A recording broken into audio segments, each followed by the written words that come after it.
여러분, 안녕하세요. 오늘 영상에서는 역사 속에서 예상치 못한 힘을 얻게 된 왕실 연인들에 대해 알아보겠습니다. 서로 매우 다른 배경을 가진 이 여성들은 왕실 궁정을 통해 엄청난 부와 영향력, 권력을 얻게 되었습니다. 이들의 이야기는 야망과 스캔들, 그리고 놀라운 성공으로 가득 차 있습니다. 그럼 저와 함께 첫 번째 인물의 삶을 살펴보시죠. 우리는 폴란드 리투아니아 연방시대로 돌아갑니다. 훗날 러시아의 여제 예카테리나 1세가 될 여성은 1684년 4월 15일 헬레나 스크로본카라는 이름으로 태어났습니다. 당시 폴란드 리투아니아 연방이었던 곳의 동쪽 어딘가에서 이 거대한 왕국은 현재의 폴란드, 리투아니아, 그리고 벨라루스와 우크라이나의 대부분을 포함하고 있었습니다. 그녀의 부모님은 원래 민스크 근처 지역 출신이었는데 그녀가 아주 어렸던 1689년경 동유럽에서 발생한 대규모 흑사병 유행 중에 세상을 떠났습니다. 그래서 그녀는 겨우 4살이나 5살 때 고아가 되었습니다. 그 후 어린 마르타의 삶에 대한 자세한 내용은 불분명하며 수십 년 후에 쓰인 여러 기록들이 서로 다른 이야기를 전하고 있습니다.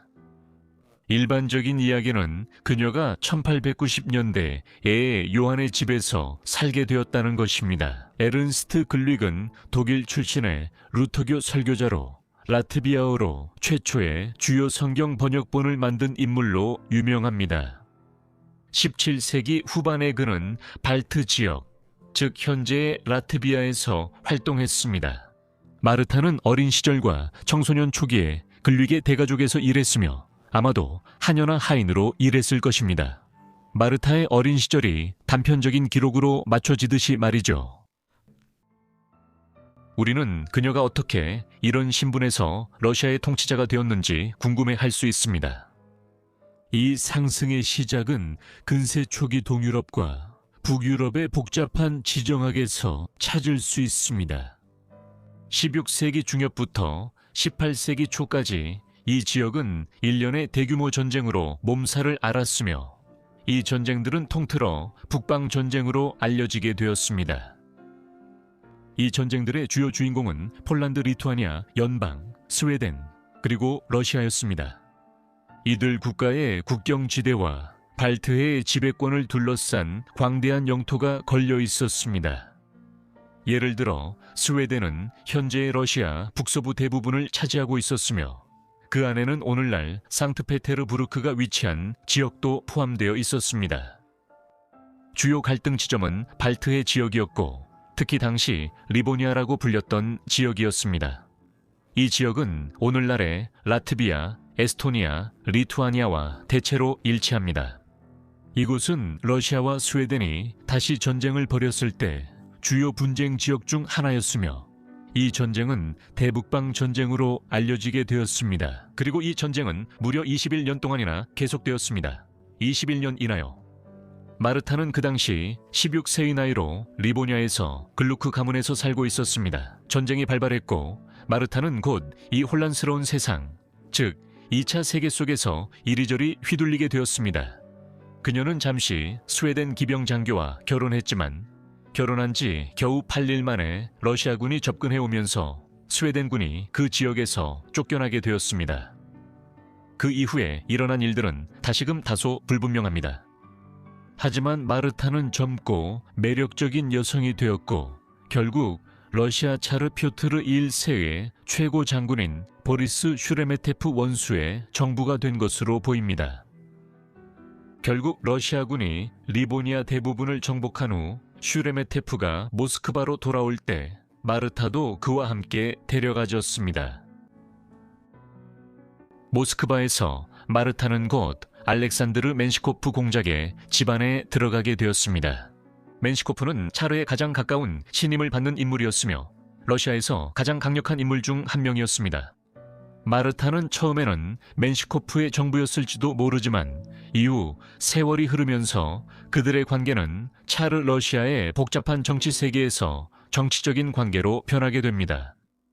또 다른 가능성으로 멘시코프와 그녀가 실제로 연인이 아니었을 수도 있으며 오히려 그는 그녀가 표트르의 관심을 끌 수 있도록 명확한 목적을 가지고 자신의 집안으로 데려왔을 수도 있습니다. 그의 목표는 정부의 중심부에 또 다른 눈과 귀를 두는 것이었을 것입니다. 크렘린과 모스크바의 다른 황궁들에서 말이죠. 만약 이것이 사실이라면 그 노력은 1703년이나 1704년 초에 결실을 맺었습니다. 차르 표트르는 마르타를 자신의 연인으로 삼았습니다. 표트르, 나는 복잡한 사람이었습니다. 그는 겨우 10살이었을 때 1682년에 러시아의 왕위에 올랐습니다. 그 결과 그는 1696년에야 비로소 직접 통치하기 시작했고 그 후 중앙과 서유럽 전역을 오랜 기간 사절단으로 여행했습니다.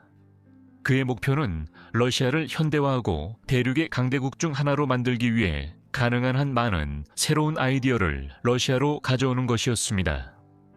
이를 위해 초기 군사적 성공으로 발트해 지역의 광대한 영토를 정복한 후 대북방전쟁이 시작될 때 그는 그 같은 수로에 새로운 대도시 수도를 건설할 계획을 세웠습니다. 이 도시는 1703년에 건설이 시작되었습니다. 그가 마르타를 만난 바로 그 무렵 그는 그 도시를 상트페테르부르크라고 부르고 러시아의 새로운 수도로 삼았습니다. 마르타는 이곳에서 남은 생애의 대부분을 보내게 되었고 도시는 서유럽식으로 빠르게 발전했습니다.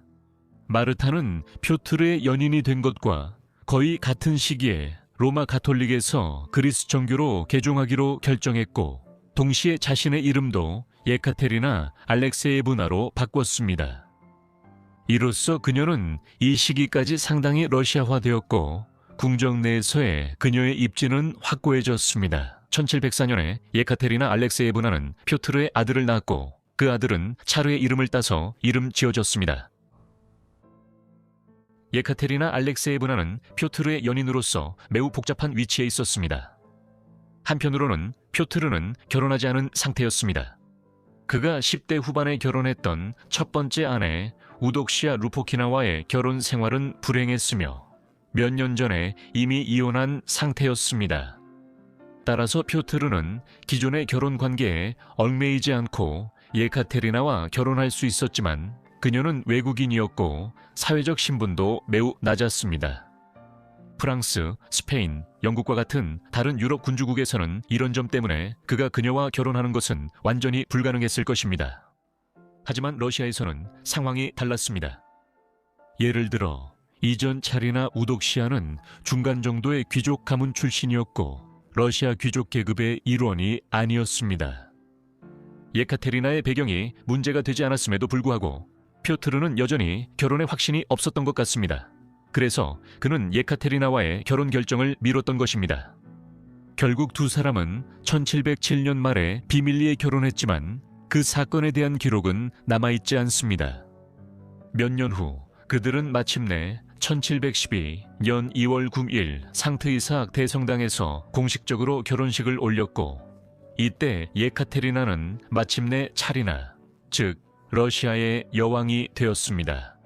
두 사람의 관계가 시작된 지 거의 10년.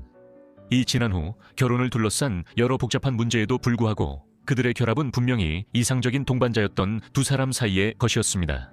그들이 주고받은 편지는 서로에 대한 애정을 증명합니다. 그리고 그녀는 그가 러시아를 위대한 유럽 국가로 만들고자 하는 계획을 강력하게 지지했습니다. 2월 12일 그들이 마침내 공식적으로 결혼했을 때 그는 그녀를 기리기 위해 기사단인 성 카테리나 훈장을 제정했습니다. 하지만 그들의 결합은 상당한 슬픔도 가져왔습니다. 카테리나는 1704년부터 1724년까지 표트르와 12자녀를 두었습니다. 하지만 이들 중 단 2명만이 성인이 될 때까지 살아남았는데 1708년에 태어난 딸 안나와 그 다음 해에 태어난 또 다른 딸 엘리자베스였습니다. 나머지 자녀들 중 거의 모두는 생후 몇 주 또는 몇 달 안에 혹은 5살이 되기 전에 유아기에 사망했습니다. 초기 근대 시대에는 오늘날에는 쉽게 치료할 수 있는 다양한 질병으로 인해 아이들이 생후 몇 달 또는 유아기에 사망하는 일이 흔했습니다. 하지만 그 시대의 기준으로 보더라도 이것은 예카테리나와 표트르가 부모로서 감당해야 했던 유난히 가혹한 고통이었습니다.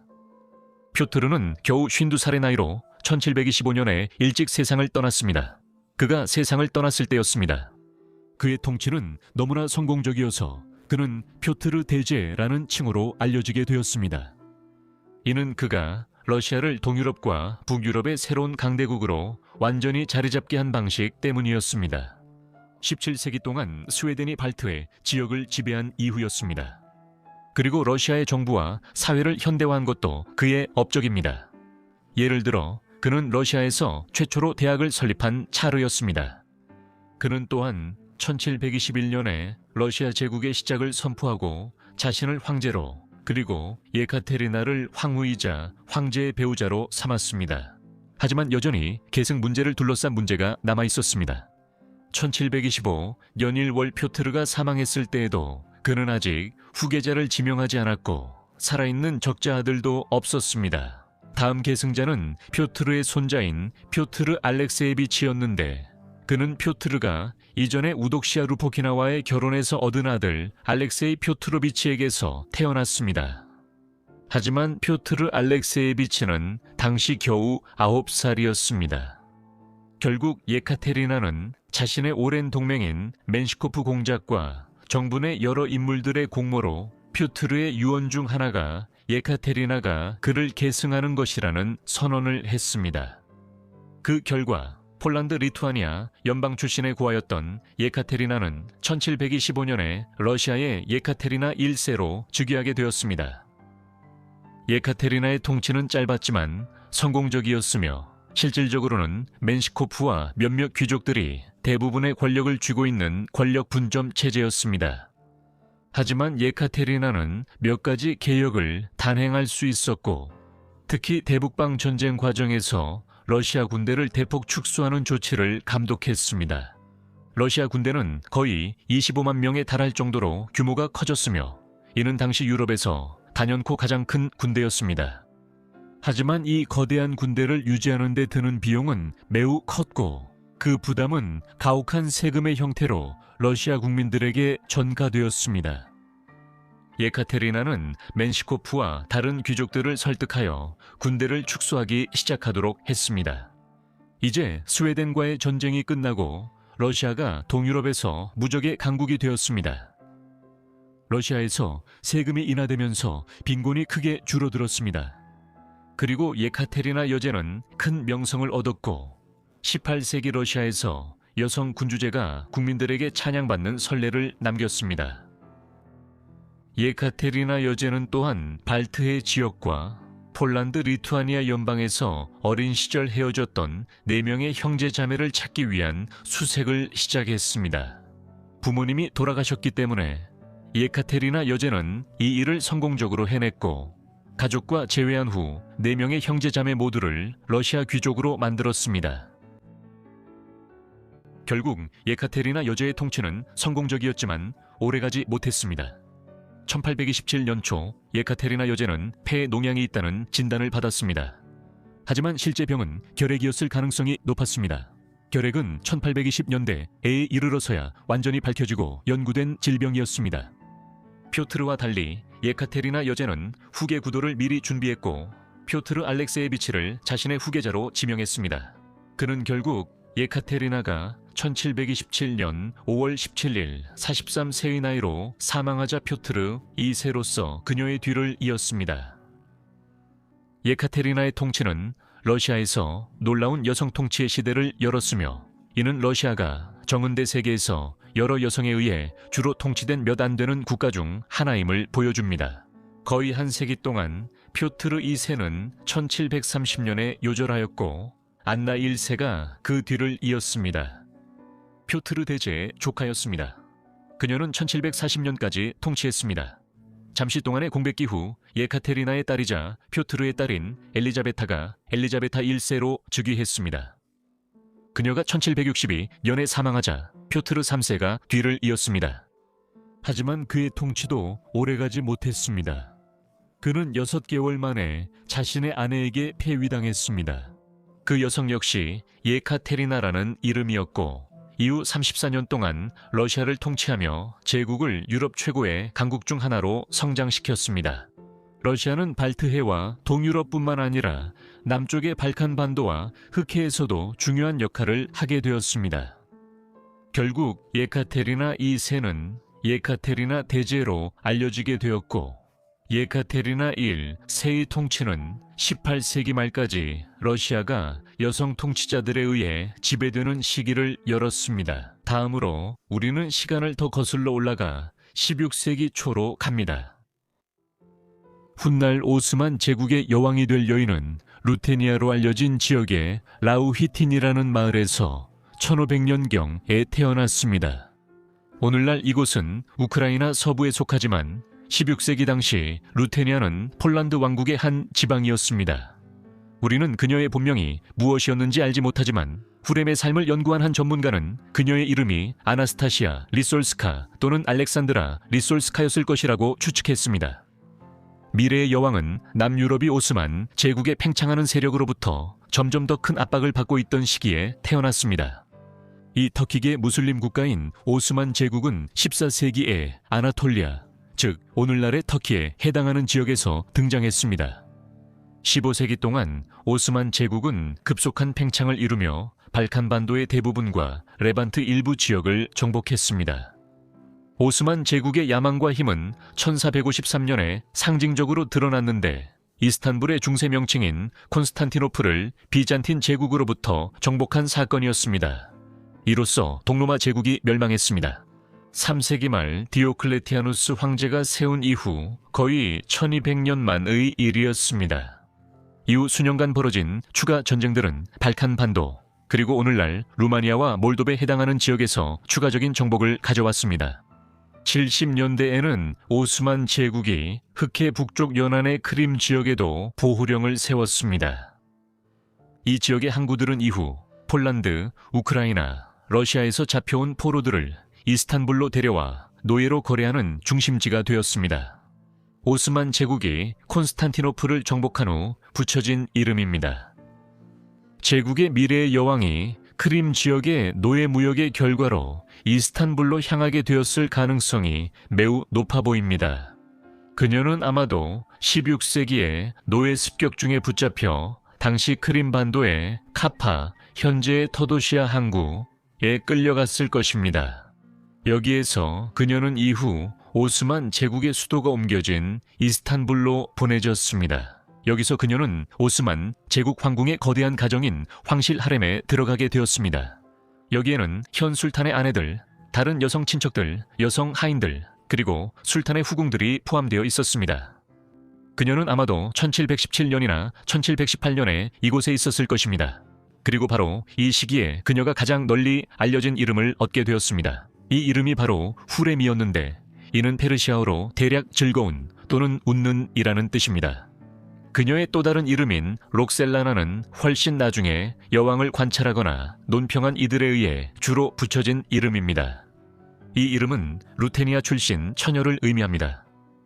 휘렘의 오스만 제국 수도에서의 부상은 1520년에 시작되었는데 그녀가 당시 술탄 셀림 1세의 아들인 슐레이만의 첩이 되었을 때였습니다.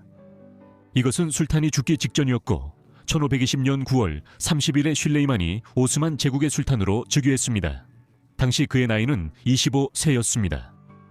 그의 45년에 걸친 긴 통치 기간 동안 제국은 엄청난 확장을 이루었고 오스만 문화의 황금기가 시작되었습니다. 그래서 그는 후대의 슐레이만으로 알려지게 되었습니다. 화려한 후렘은 곧 슐레이만의 후궁들 사이에서 상당한 영향력을 가진 위치로 올라섰습니다. 1522년에 그녀는 자신과 술탄의 첫아이인 메흐메드라는 아들을 낳았습니다. 그 후 4년 동안 3명의 아들과 1명의 딸이 연이어 태어났고 마지막 5번째 아들은 1531년에 태어났습니다. 이렇게 해서 솔로몬과 후렘을 초기에 강하게 묶어준 주요한 것 중 하나는 여러 자녀의 출생이었습니다. 이렇게 많은 자녀를 출산했다는 것은 후렘이 평범한 후궁 이상의 지위로 올라섰다는 명확한 증거이기도 했습니다. 오스만 제국의 후궁들은 술탄과 1명의 아들만 가질 수 있도록 제한됐기 때문입니다. 술레이만의 사랑을 받으며 지위가 높아졌음에도 불구하고 후렘과 그는 오랜 세월 동안 결혼하지 않은 채로 남아 있었습니다. 이것은 거의 확실하게 그러한 결혼이 제국 전체와 주요 권력 집단, 즉 오스만 귀족들에게 어떻게 받아들여질지에 대한 우려 때문이었습니다. 결국 후렘은 유럽인이었기 때문입니다. 가장 걱정된 건 그녀가 무슬림이 아니라 동방 정교회 기독교인인 점이었습니다. 하지만 그녀와 결혼하는 것에 대해 어떤 우려가 있었음에도 불구하고 술레이만은 결국 후렘을 자신의 신부로 맞이하기로 결정했습니다.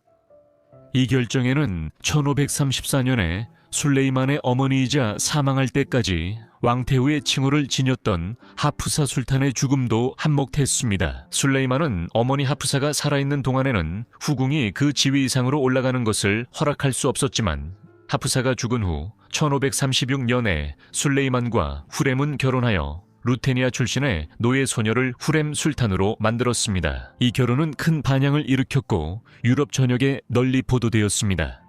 예를 들어 당시 이스탄불에서 근무하던 제노바 은행의 대표는 이탈리아 본국에 이 소식을 보고했습니다. 이번 주에 이 도시에서 술탄의 역사상 전례가 없는 매우 특별한 사건이 일어났다고 합니다. 대제 술레이만이 러시아 출신의 노예 여성을 자신의 황후로 삼았습니다. 이 결혼에 대해 많은 이야기가 있지만 의미는 아무도 모릅니다. 이 결혼이 진정한 애정에서 비롯된 것임에는 의심의 여지가 없습니다.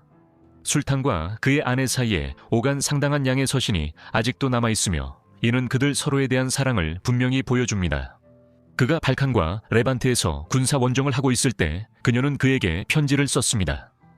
그들의 유대는 오스만 술탄과 그의 배우자가 서로에게 어떻게 행동해야 하는지를 규정했던 많은 규칙과 전통들이 버려진 것에서도 드러납니다. 예를 들어 전통적으로 배우자는 자신과 술탄 사이에서 태어난 아이들이 자라는 동안에만 궁전에 머무르는 것이 원칙이었습니다. 휘렘은 16세기 오스만 술탄들의 주요 거처였던 톱카프 궁전에서 그녀의 남은 생애를 모두 보냈습니다. 술레이만과 휘렘 사이의 애정으로 인해 루테니아 출신의 여왕 역시 제국 정부에서 중요한 역할을 맡게 되었습니다. 완전히 새로운 발전이었습니다. 록셀라나는 황실 하렘을 이스탄불에서 상당한 정치적 권력을 행사하는 기관으로 변화시키는 데 책임이 있었습니다. 그리고 이것은 여인들의 술탄 시대라고 불리는 시대로 가는 길을 열었습니다. 이 시기는 오스만 제국의 광대한 통치에서 여성들이 중요한 역할을 했던 오랜 기간이었습니다. 이 여인들의 술탄 시대는 휘렘의 시대에 시작되어 17세기 중반까지, 즉 100년이 넘는 기간 동안 이어졌습니다. 휘렘의 영향력의 많은 부분은 당시 국가의 대외 관계에 있었습니다. 그 시기 오스만 제국은 헝가리 정복을 포함해 빠르게 영토를 확장하고 있었습니다. 북아프리카의 일부와 현재 중동의 이라크 대부분 지역에서도 휘렘의 영향력은 이러한 외교 정책의 일부를 이끄는 데 있어 상당히 컸습니다. 예를 들어 그녀는 술레이만이 자신의 고향인 폴란드와 전쟁을 벌이지 않도록 하는 데 중요한 역할을 했을 수 있습니다.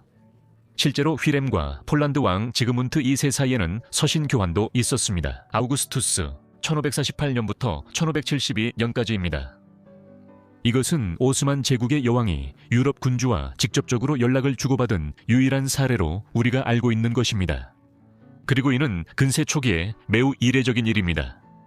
훌렘과 지그문트 사이의 이 접촉은 오스만 제국과 폴란드 왕국 간의 동맹 형성에 상당히 기여했을 가능성이 높습니다. 1551년에 시작된 이 동맹은 이후 약 20년간 지속됐습니다. 그 후 훌렘은 오스만 궁정에서 누가 술레이만의 후계자가 될지를 결정하는 권력 투쟁에서도 승리하게 됩니다. 술탄의 계승은 유럽에서처럼 장남 상속제에 의해 제국 내에서 결정된 것이 아니라 오히려 이스탄불에서 결정되었습니다. 유럽에서는 통치자의 살아있는 장남이 왕국을 상속했지만 오스만 제국에서는 그렇지 않았습니다. 각 술탄은 여러 명의 아들을 두었고 이 아들들은 종종 황실 하렘에 거주하는 서로 다른 아내와 첩들에게서 태어났습니다. 그리고 이들 중 한 명이 술탄에 의해 자신의 후계자로 가장 적합한 인물로 선택되었습니다.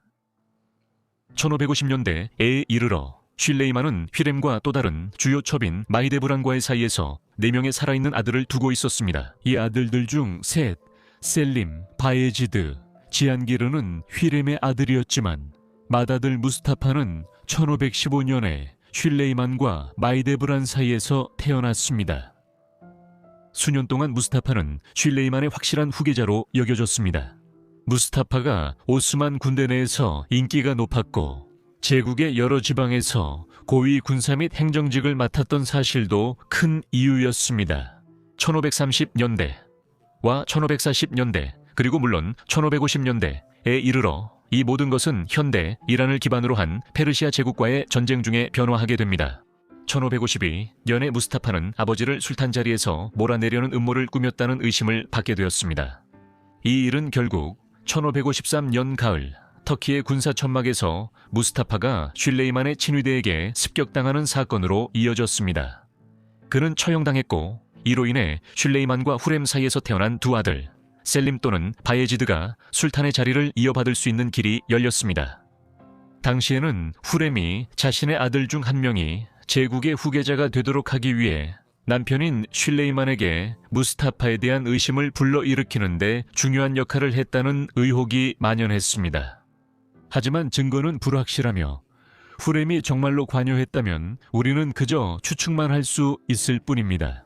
이 사건은 훗날 그녀의 아들 셀림이 셀림 2세로 즉위하는데 결정적인 계기가 되었으며 1566년에 직계 술탄 계보가 확립되어 오랜 세월 동안 제국을 통치하게 되었습니다. 후렘과 술레이만이 이스탄불의 집에서 각자의 삶을 마친 후에도 후렘은 유럽의 여러 지역에서 계속해서 관심을 불러일으켰고 터키 수도의 사건 전개에도 영향을 미쳤습니다.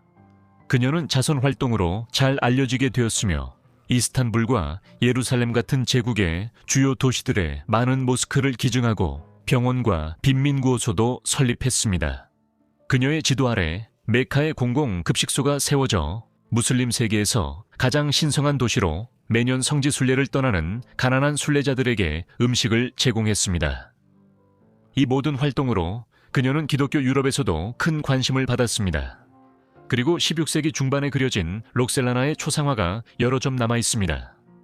이 초상화들이 실제로 그녀를 얼마나 정확히 반영하는지는 논란이 있습니다. 이탈리아 등지에 화가들이 그렸기 때문입니다. 이 화가들은 이스탄불로 가지 않고 그녀를 간접적으로 묘사하거나 대략적으로 스케치해 작업했습니다. 이 오스만 제국 여왕의 초상화들 중에서 가장 유명한 것은 약 50년경의 위대한 베네치아 화가 티치아노 또는 그의 화폐에 속한 북동 이탈리아의 화가가 그린 작품일 것입니다. 오스만 제국의 여왕은 1558년 4월 15일에 사망했습니다. 그녀는 아마도 56세 정도였지만 한동안 말라리아와 산통이 섞인 여러 질병으로 고통받고 있었습니다.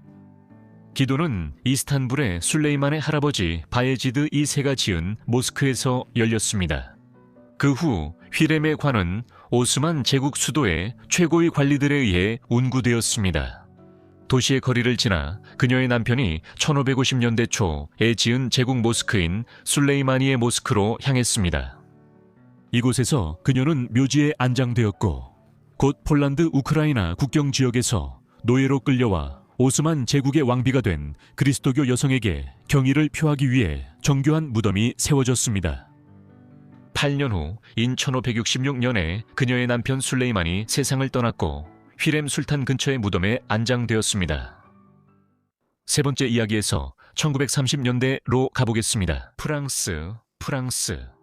프랑수아즈 도비네는 1635년 11월 7일 프랑스 서부의 니오르라는 마을에서 태어났습니다. 그녀의 아버지는 17세기 프랑스의 하급 귀족인 콩스탕 도비네였고 어머니는 잔드 카르디악이었습니다. 콩스탕은 종교적 불화로 인해 니오르에 머물게 되었는데 그는 위그노, 즉 프랑스 개신교도였으며 자신의 종교적 신념 때문에 루이 13세의 수석 장관인 리슐리오의 추기경에 의해 니오르에 투옥되었습니다. 이곳에서 그는 자신의 간수의 딸인 잔을 만났고 얼마 후 프랑수아즈가 태어났습니다. 이렇게 해서 프랑수아즈의 어린 시절은 아버지가 감옥에 수감되어 있고 그 감옥이 외할아버지에 의해 운영되는 다소 특이한 상황에서 성장하게 되었습니다. 콩스탕은 프랑수아즈가 10살이 되던 해인 45년에 석방되었습니다. 그들은 곧 카리브해의 서인도 제도로 떠났습니다. 콩스탕은 그곳에서 마리 갈랑트라는 작은 섬의 총독으로 임명될 것이라는 확답을 받았기 때문입니다. 하지만 그들이 그곳에 도착했을 때 그것이 잘못된 정보였다는 사실을 알게 되었습니다. 결국 가족은 프랑스로 돌아왔고 그곳에서 프랑수아즈의 아버지는 47년에 세상을 떠났습니다. 그 후 프랑수아즈는 엄격한 가톨릭 방식으로 자랐으며 호기심 많고 아버지와는 달리 열렬한 가톨릭 신자였던 그녀의 어머니도 51년에 세상을 떠났습니다. 이후 프랑수아즈는 마담 드 누아양의 보호를 받게 되었고 마담 드 누아양의 딸은 프랑수아즈의 대모였습니다. 하지만 마담 드 누아양은 새로운 보호자를 빨리 떠나보내고 싶어 했고 곧 프랑수아즈는 당시 유명한 프랑스 시인이자 작가였던 신체가 불편한 폴 스카롱의 집에서 살게 되었습니다. 프랑수아즈는 25살의 나이 차이에도 불구하고 몇 달 후 그와 결혼했습니다. 프랑수아즈는 수녀원에 들어가는 것보다 스카롱과 결혼하는 것이 낫다고 말하며 그의 문학 살롱을 주재했습니다. 그 후 몇 년 동안 그들의 결혼은 매우 독특했고 실제로 혼인 관계가 완전히 이루어지지 않았을 것이라고 추측하는 사람들도 있었습니다. 어쨌든 두 사람 사이에는 충성심이 있었고 프랑수아즈는 폴의 건강이 악화되어 결국 사망하기 전까지 그의 간호사로 남아 있었습니다. 결혼한 지 9년, 이 지난 60년에 프랑수아즈는 겨우 25살이 되었을 때 남편을 잃고 과부가 되었습니다. 그녀는 자녀도 없었고 매력적인 외모 덕분에 처음에는 기생이 될까 하는 유혹을 받기도 했습니다. 하지만 그녀에게는 다른 선택지도 있었습니다. 스카롱의 문학살롱의 주최자로서 그녀는 17세기 중반 프랑스 사회에서 가장 저명한 인물들과 접촉하게 되었습니다.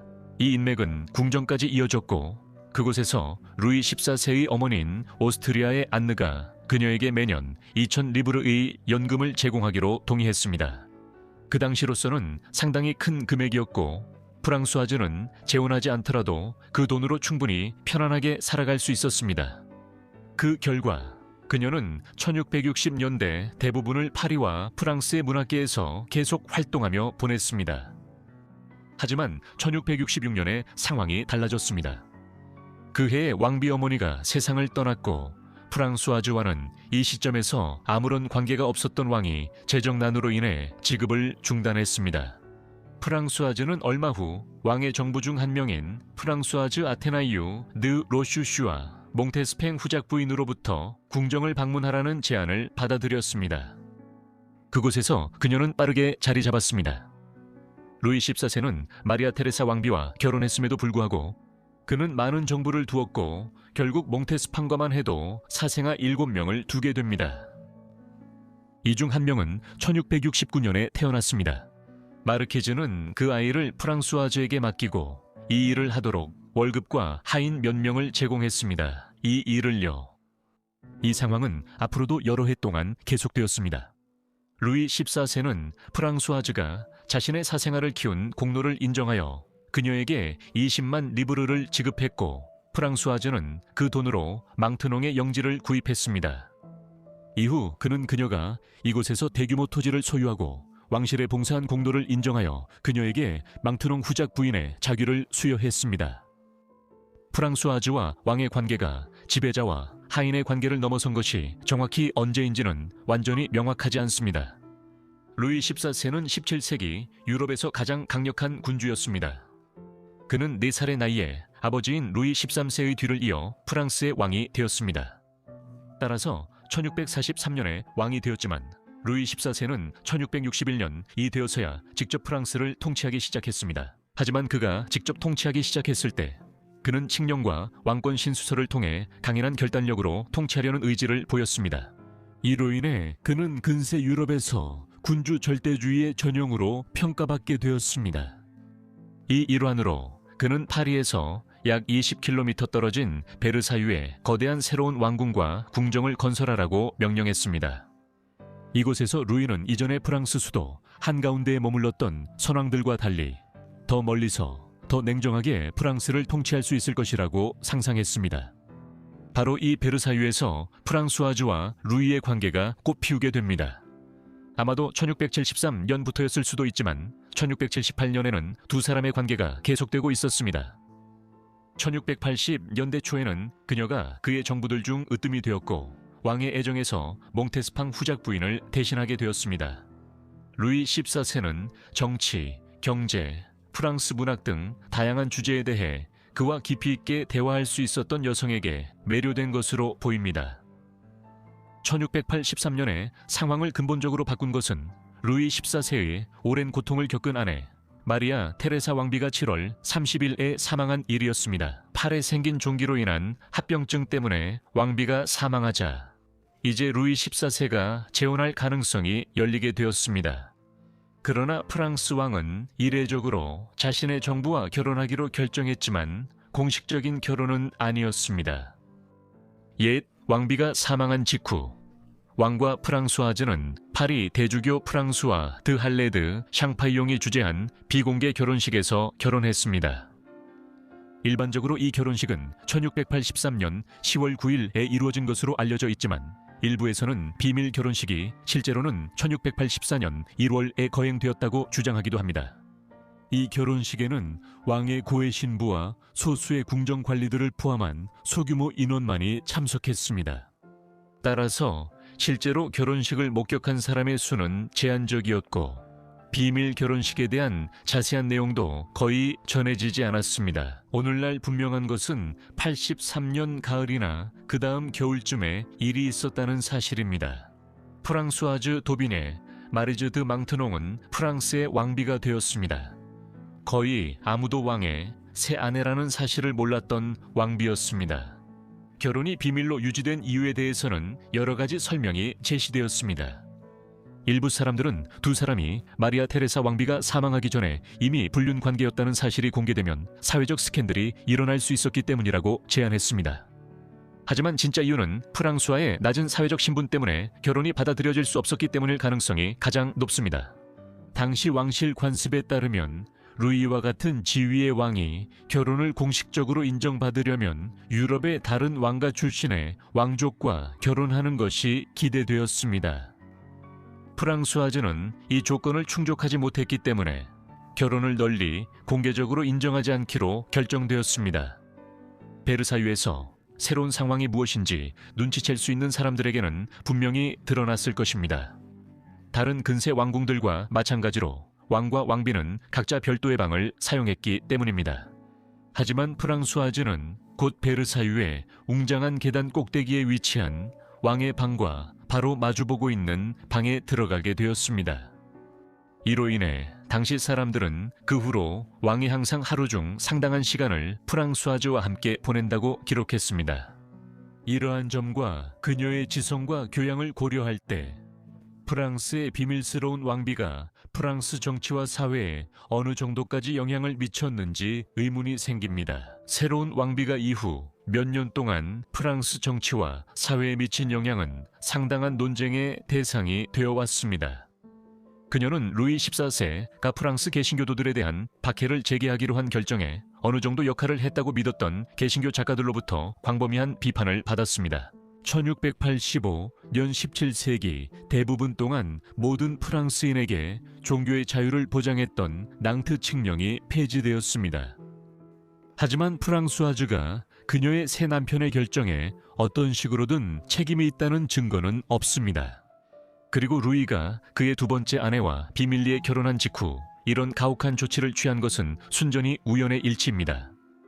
실제로 최근 연구에 따르면 정반대의 결과가 나왔으며 그것은 비밀입니다. 여왕은 이후 몇 년 동안 프랑스의 개신교도들에게 가해진 최악의 박해 중 일부에 강하게 반대한 인물이었습니다. 실제로 프랑수아즈가 여왕으로 재위한 첫 7년 동안 그녀의 영향력은 그다지 크지 않았습니다. 변화는 100년에 일어났는데 그때 유럽 전역에서 스페인 왕위 계승 전쟁이 발발하기 시작했습니다. 그리고 루이는 아내에게 조언을 구하는데 훨씬 더 많이 의존하기 시작했다는 것이 일반적으로 알려져 있습니다. 결국 프랑스와 스페인이 영국, 오스트리아, 네덜란드 공화국이 이끄는 광범위한 유럽 연합군과 맞서 싸운 이 주요 분쟁은 1714년까지 계속되었습니다. 그 기간 내내 프랑수아즈는 남편의 비공식 정부 장관 역할을 했던 것으로 일반적으로 여겨집니다. 프랑수아즈가 왕비로 있던 시기에 가장 중요한 측면 중 하나는 여성 교육에 대한 그녀의 후원이었습니다.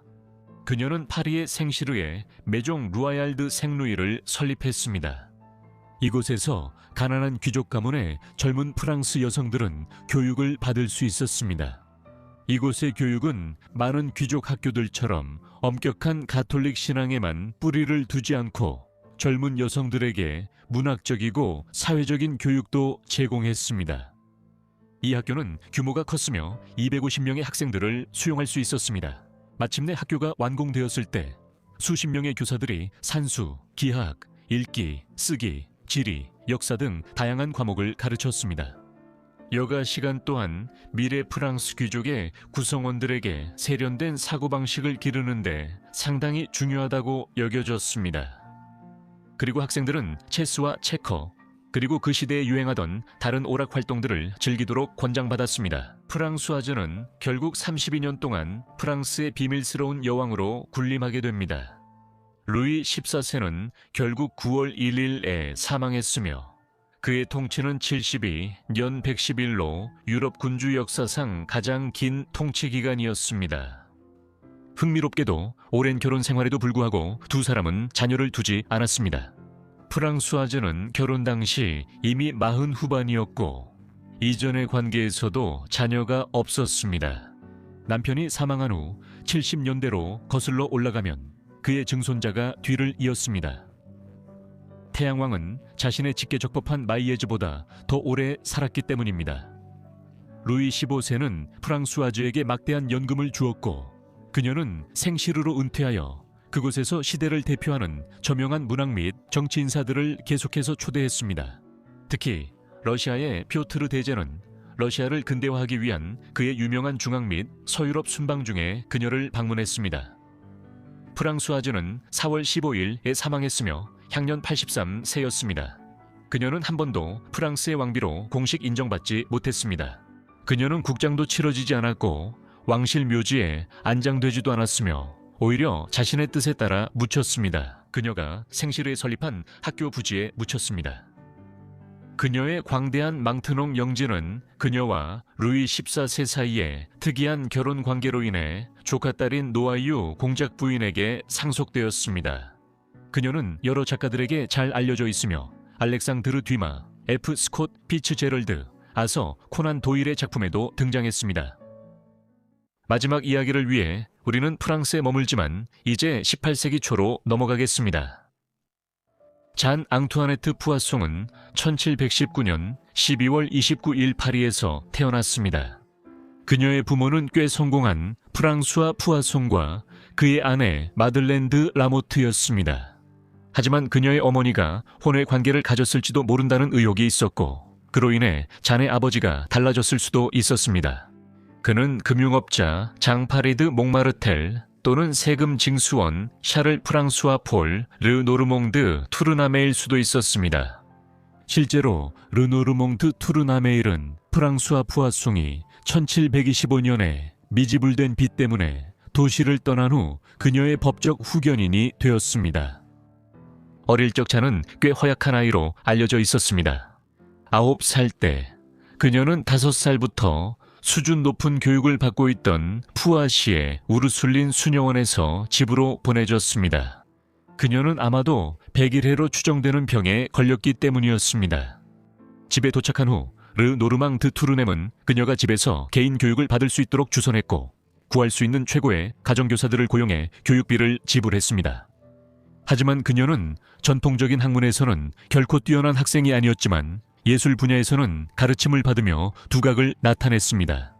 그녀는 춤, 그림, 회화, 연극 등 다양한 예술을 배웠습니다.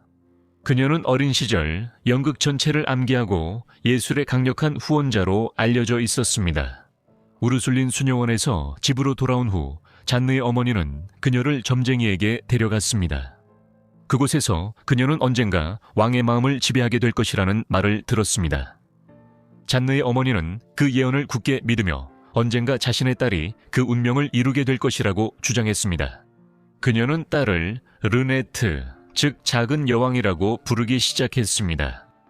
잔느는 행복한 어린 시절을 보냈고 결국 샤를 프랑수아와의 결혼으로 그 시절이 끝나게 되었습니다. 폴 르노르망, 드 토르넴의 조카인 샤를 기욤, 르노르망 데 티올은 19살이었습니다. 여전히 잔느의 후견인이었던 르노르망드 투르넴이 잔느와 그의 조카의 관계를 시작하게 한 사람이었습니다. 그 결혼으로 인해 그에게 꽤 큰 금전적 이익이 있었기 때문이었습니다. 결혼 후 40년에 르노르망드 투르넴은 자신의 조카를 유일한 상속인으로 삼았고 그 결과 에투알에 있는 그의 재산이 신혼부부에게 넘어갔습니다. 그 재산은 왕실 사냥터 가장자리에 위치해 있었는데 이것이 잔의 미래 계획에 중요한 역할을 하게 됩니다. 두 사람은 서로의 동반자 관계를 즐겼기 때문에 결혼 생활은 비교적 행복했습니다. 당시에는 모든 결혼이 그렇다고 할 수는 없었습니다.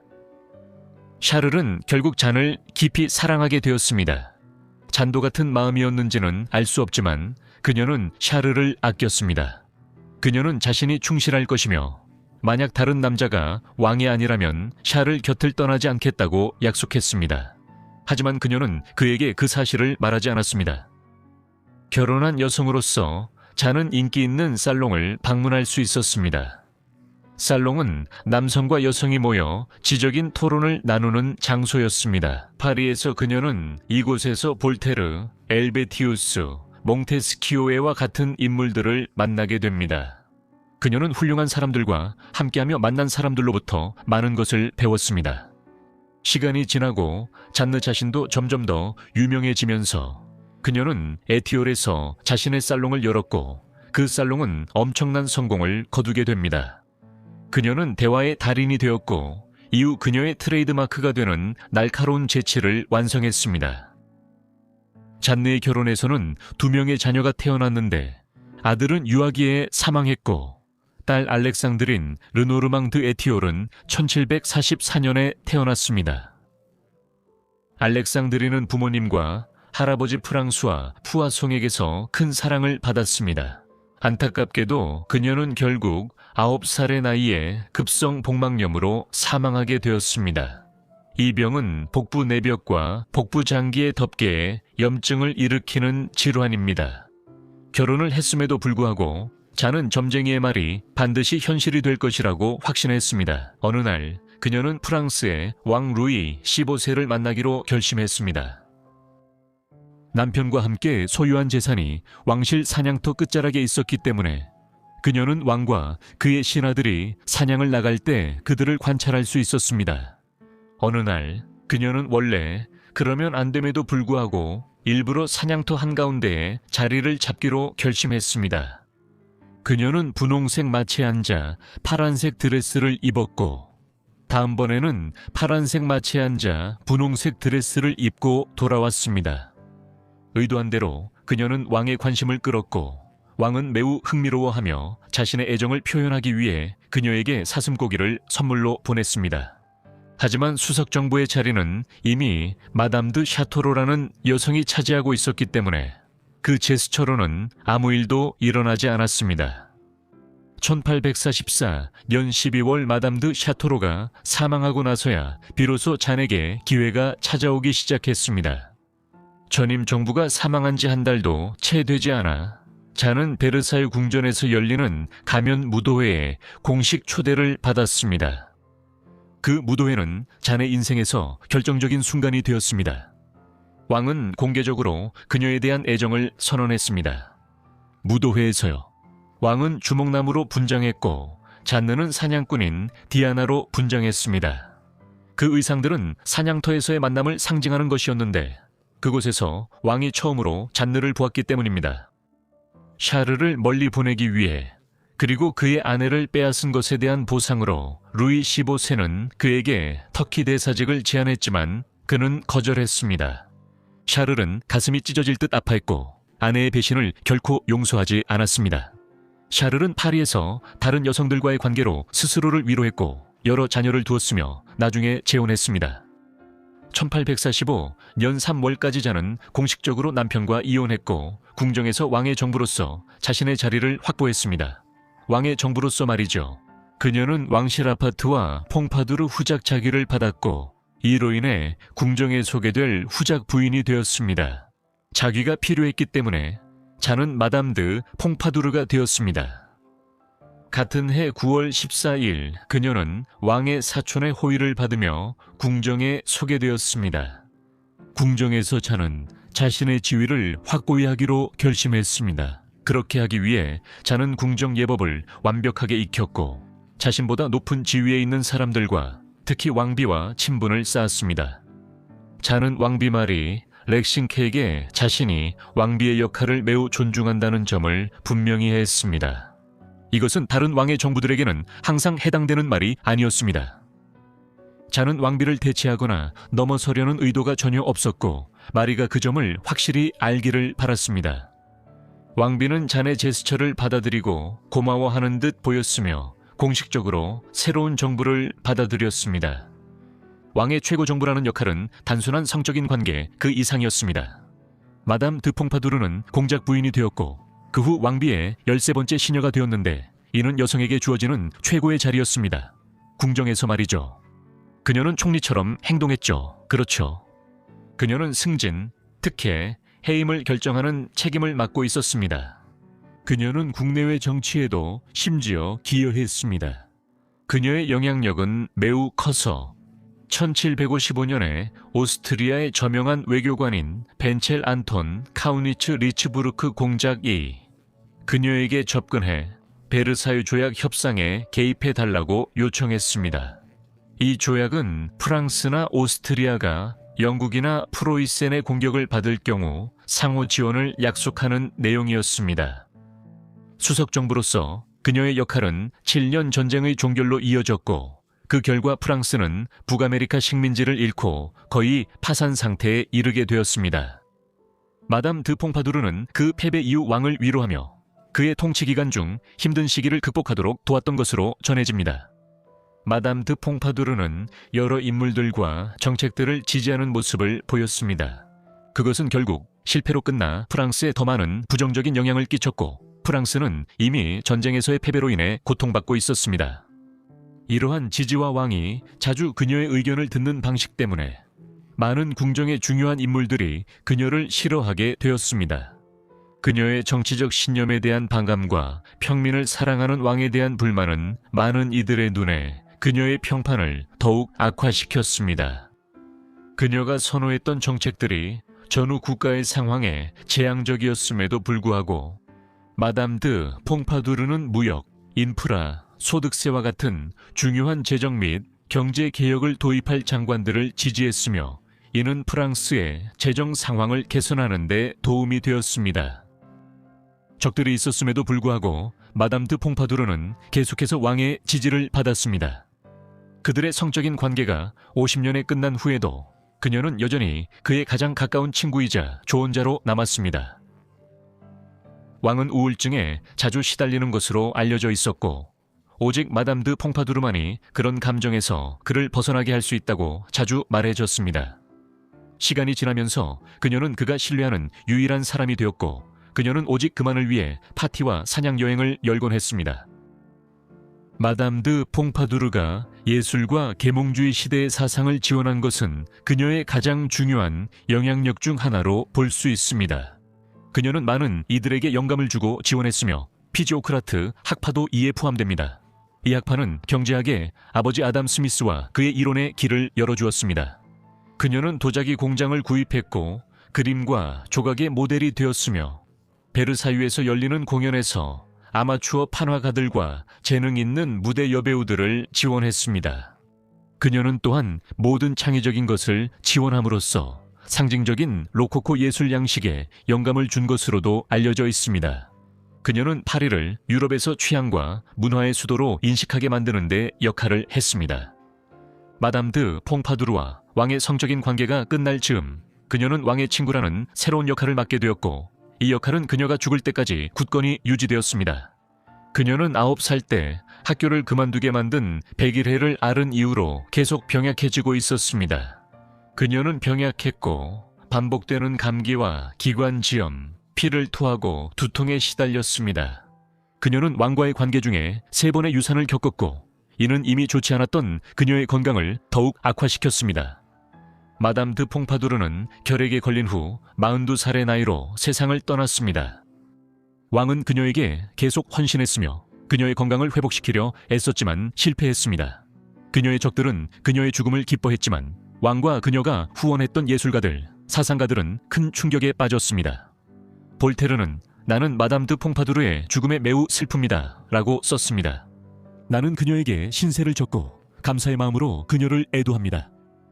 걷기도 힘든 늙은 서기 같은 사람이 아직도 살아있다는 것이 우스꽝스럽게 느껴집니다.